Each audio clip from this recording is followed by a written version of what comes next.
Hey everybody, Jim T. Graham with rcgroups.com. Today we're looking at the HotTrigger.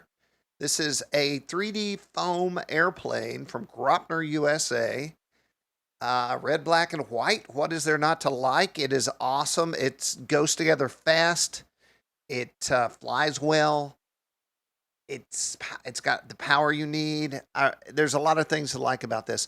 Basically, what we're doing in this video is I started building it. The camera was behind me. I hit the record button. I thought maybe it would come in handy for some of y'all. So here we go. Let's build the HotTrigger. So the first thing it says to do is put the landing gear on. Here are the landing gear with 2 holes. And then we have a little bag with screws in them. And so the question is, which screws do I use for the landing gear? Edit. I'm going to put some Loctite on here, and I'm going to put the Loctite that I have from Beacon, which if I'm really awesome will be standing right next to me. It's either there or I put it back where it belongs. Oh! Look how awesome. Beacon Loctite. One of the awesome, okay, I'm going to say awesome a little less, but it's got a brush on it, a brush applicator, which comes in really handy. So the question is, hey, are you going to be taking these landing gear off a lot? If you are, maybe you don't want to do this. I will probably not be doing that. So, does not go on that way.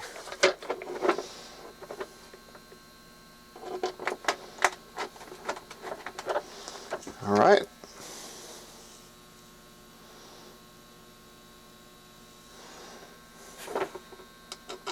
So 002 says the tail group, or it shows the tail group, and the tail group is around here somewhere.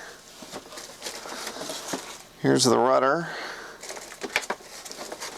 Here's the elevator. All right, so these obviously just key in. And I'm going to assume they simply screw down. Did you see that? Maybe you didn't. Dang, that doesn't want to come apart. Okay. So here's your hole, and here's your other piece that goes in there. And I'm just going to put those two together like so. So simple. And what does it want?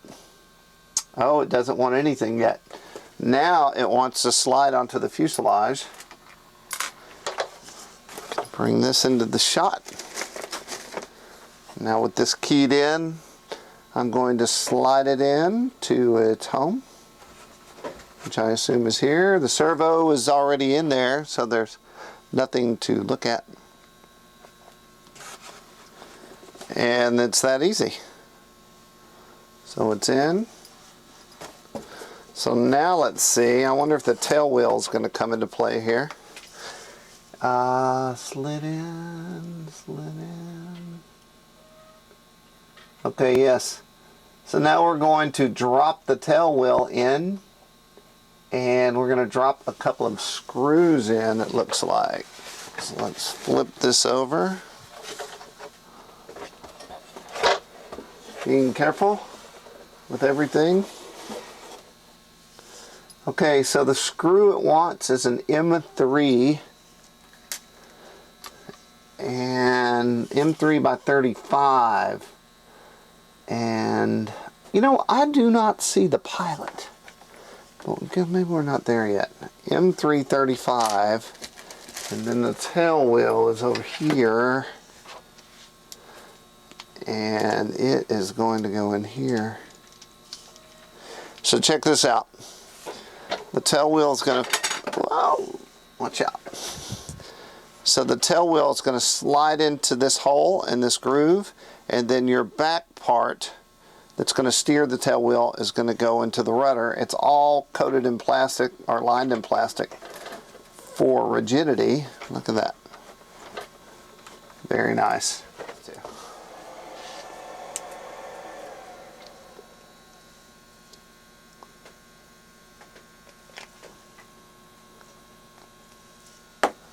Alright, drop that in there, screw that down.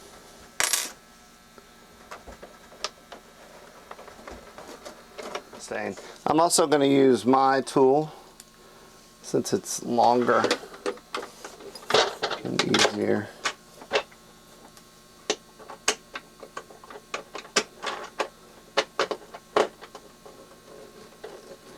I can feel it taking purchase. I think I can anyway. It feels like it's tightening up. I don't feel like I've hit the bottom. I'm not feeling it getting too tight yet. Now I'm feeling it tighten. And a little more and a little more. I can feel it on both sides. And I guess I'm gonna call it good. I'm not too tight. There's tight. Alright. So now we have our tail group on. We have our steerable tail wheel. Spring loaded. Much awesome. It's at this point the audio died. My battery actually went out on my mic. So the unit comes with two control arms, one for the elevator, one for the rudder. There is a brass ball that connects to that control horn right there. And there's a hole in it. And then there is a bolt, actually a pair of bolts, one for each arm, and a locking nut. So there's the hole. And there's the bolt. So the trick is to slide that into the control horn and get the hole facing the outer hole on the control horn, and then getting those two pieces on. Control horns always make me nervous. Not the rudder, the elevator. Because if you lose the elevator, you really have lost it all. Unless you have elevons, and most people do not. So I like to always feel secure about everything going to that elevator. And this was a super secure unit. If you haven't, and most of you probably have, you take the control rod, or the rod itself, and put it in the hole of the horn. And P.S., this is the farthest one out, which will give you the most throw, and it's still, ailerons especially could have used some more throw. In fact, I didn't check the ailerons to see if it was on the outermost hole. I will check that. You pop it in. And I tried to align the holes so that I could see that it was the right way. But if you work that bolt in, it will, I tended to work that little brass piece around until it would fit. And there's really no way to shoot this without my hands being in the way. So I've got a pair of needle nose pliers to hold that locking nut. And then I have my handy dandy tool. They also provide you with an Allen wrench, but I like mine better. These are actually for RC car guys. And I have a whole set. I use them all the time. Except this time when I went back to the handy dandy tool, which seemed to fit better. So there you have it. That's how you attach the rudder and the elevator. So this is me finishing up on the rudder. Exact same procedure. And now the tail group is all together, and even cooler, the tail group can totally be taken apart. And you can see the hinges are all pre-installed, T's, nice quality. And now that means the fuselage is done. I can't think of anything else there was left to do. The only thing to do now is to put the wings on and scratch my nose. So here is the carbon fiber tube. I simply slid it in and made sure it was pretty much the same on both sides. I think the wing will actually determine how far it should be on each side. Here you see the clips. I've unclipped the locking mechanism. And then I will want to slide the servo through the little hole that you can see right there that goes into the main fuselage. That's pretty cool. Sometimes that's a real pain. I've had airplanes where that was not so simple. So I'm just going to poke it through the hole and then grab it from the other side and pull it in. And then the edges over there on the far side of the wing that is being inserted into the fuse is coated in plastic, and it's mating up with the corresponding plastic piece. And then there's the 2 clips that are going to slide in those holes. And when you get the gap right there, when the gap is gone, it's plastic to plastic. That's as far as it goes. Then on the bottom, you can see the tube. I'm not sure how, I'm sure this is like a pressure fitting, but you pop that close and you kind of want to, I've got it out of frame here, pop it on the left and the right to make sure it's tight. And that's how simple and easy that wing goes on. Very cool design. Graupner always, like I say, I've worked with Graupner for years and years, especially in my early RC industry years. They always make great designs. So I'm noting here that the control horn and everything is already put together, and that is in the outer hole there, so that's good. The roll rate is not blistering.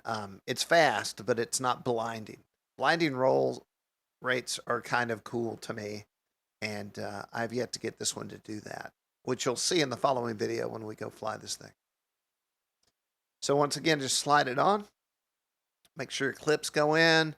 Tuck in your servo, and I don't know if I noted this, but every servo wire has a label on it, so you know what is what. That's almost never done, and it's so handy. It's something I do it with tape, and I usually make such simplistic notes on the tape that in a month I forget what the heck any of it meant. But this has your elevator, rudder, right aileron, left aileron, all noted on the cable. Very nice. Once again, how simple is that? Very cool. And we will see, or you will see, in a video that comes after this, we took it out and flew it, and Jason Cole was ringing it out. Lots of snaps, and those wings seemed very happy. No slippage. I checked them after the first flight. Everything was perfect. So there we go. Let's see where I go from here. I am going to show you one more time the little snap on the bottom of the wing. Super important. I would make this part of my flight check before I took off to make sure that was shut and tight. Good. So we have our canopy cover. It did not come with a pilot figure. I verified this through Graupner. And so I went and talked to my daughter, and she had a little, I guess it was a superhero head that I put in there. And so it fit perfect. I just Velcroed that in for the review and for the photos. It does have this aileron Y connector, and I'm not cool with that. And the Velcro for your ESC and your receiver. And let me say, Velcro on foam almost always doesn't work for me. It always comes off. That Velcro on that foam worked great. So I didn't have to glue it or foam tack it or anything.